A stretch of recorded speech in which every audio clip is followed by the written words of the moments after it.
let's look at the surprising similarities between Jehovah's Witnesses' beliefs and Islam. At one point, I took time to study Islam.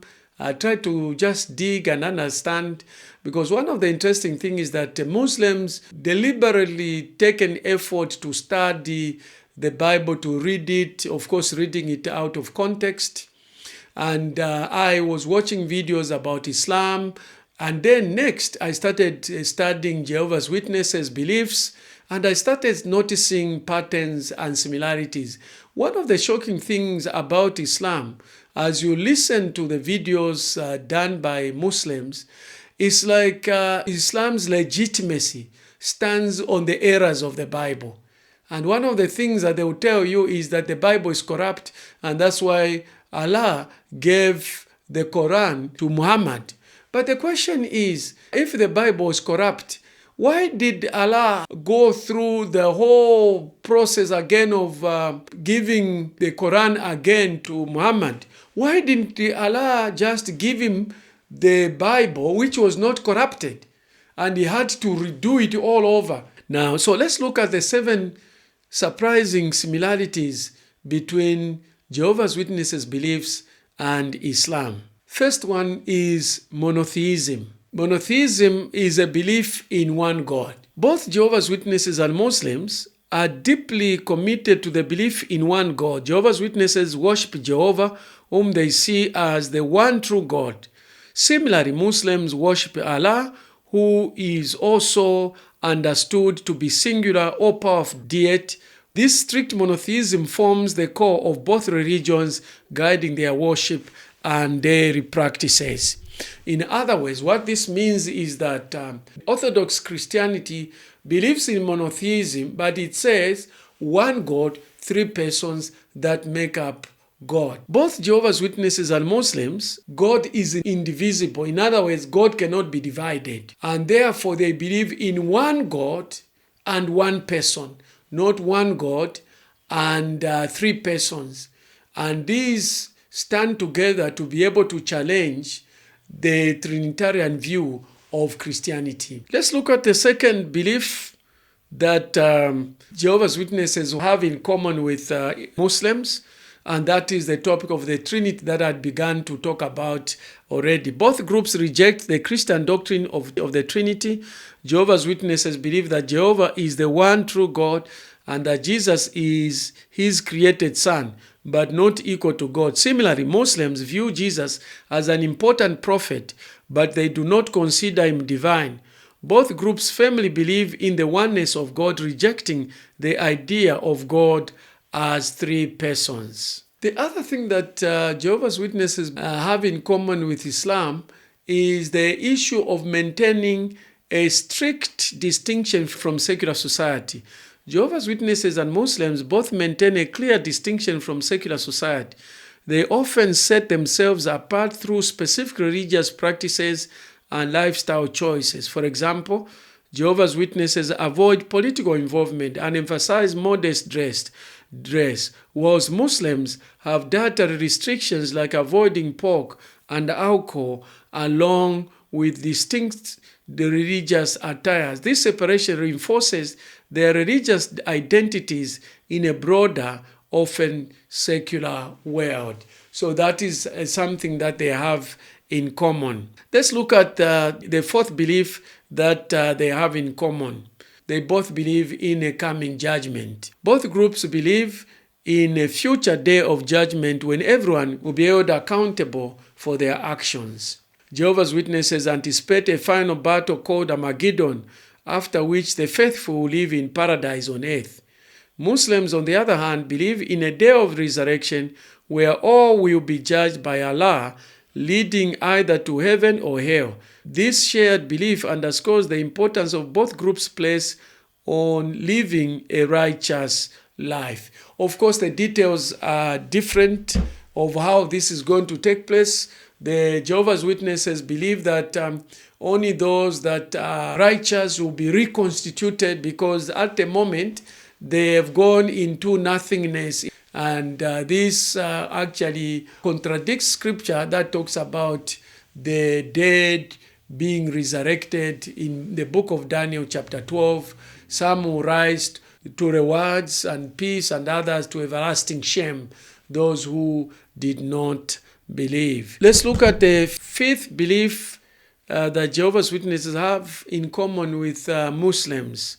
Both Jehovah's Witnesses and Muslims, and this is how they treat apostate believers. Both Jehovah's Witnesses and Muslims take a serious stance against apostasy, but the consequences can differ dramatically. Jehovah's Witnesses practice disfellowshipping, where the individual is cut off from the congregation and even from family members. This is one of the things that Jehovah's Witnesses fear the most. So even if a Jehovah's Witness believe your message, they cannot just easily leave, because once they do that, they will leave all they know. Their family members are Jehovah's Witnesses. Their friends are Jehovah's Witnesses. Maybe they even work at a company of a Jehovah's Witness, or they get contract through the network. So for them leaving the Jehovah's Witnesses sect, it means actually losing almost everything, including their family members. And in fact, some Jehovah's Witnesses don't want even to talk to you at any point. They actually disfellowship you. The other thing that they do is that if the child is underage and is living in the house, they will not chase the child. The child will be in their house, but what they will do is that they will not discuss anything to do with religion with that child. And this is how serious they take any apostate. If anything, they also do not want any of their members to read any of the materials. They will give you their materials to read, but they will not accept your materials because they call them apostate materials. So that is one of the things that Jehovah's Witnesses fear the most, to be disfellowshipped. Now, similarly, when it comes to Islam, it is even worse for Islam. In contrast, in some Muslim majority countries, apostasy can lead to severe legal punishments, including social ostracism, imprisonment, or even death. The treatments of apostates highlights the complex relationship between religion, law, and society in these groups. So you will find that for a Muslim to actually leave the faith and join Christianity, it's a very serious matter. It's not an easy matter. Many of them actually, once they become Christians, they are persecuted and they have no option but to leave to go to Europe. Others are still Christians. They pretend to be Muslims. They go to the mosque. They do all the rituals, but they find a time to escape, to go and meet with other believers in the underground church. And this is what is going on. The one thing that they have in common, Jehovah's Witnesses and Muslims, is studying the Bible for wrong reasons. The Muslims study the Bible to find faults. They are always looking for faults.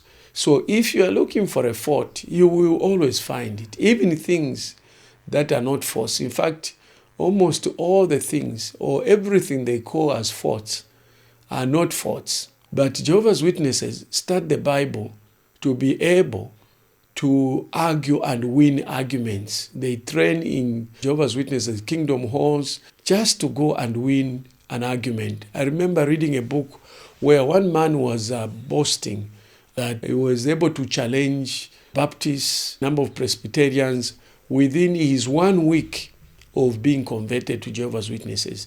Now they do this to the unprepared. And the difference is that many of us from evangelical type of Christianity, we don't start the Bible to go and win arguments.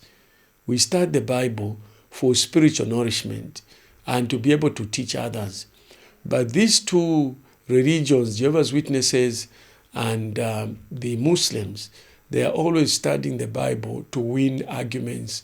For the Muslims, is actually to be able to prove that the Bible is wrong and the Qur'an is the best. I wonder whether the Qur'an can actually exist without the perceived faults in the Bible. Now, if you have any question for you to be able to better defend your faith, please drop it in the comments below, or any other question that you feel that I need to address to be able to help you to better live your Christian life and better defend your faith.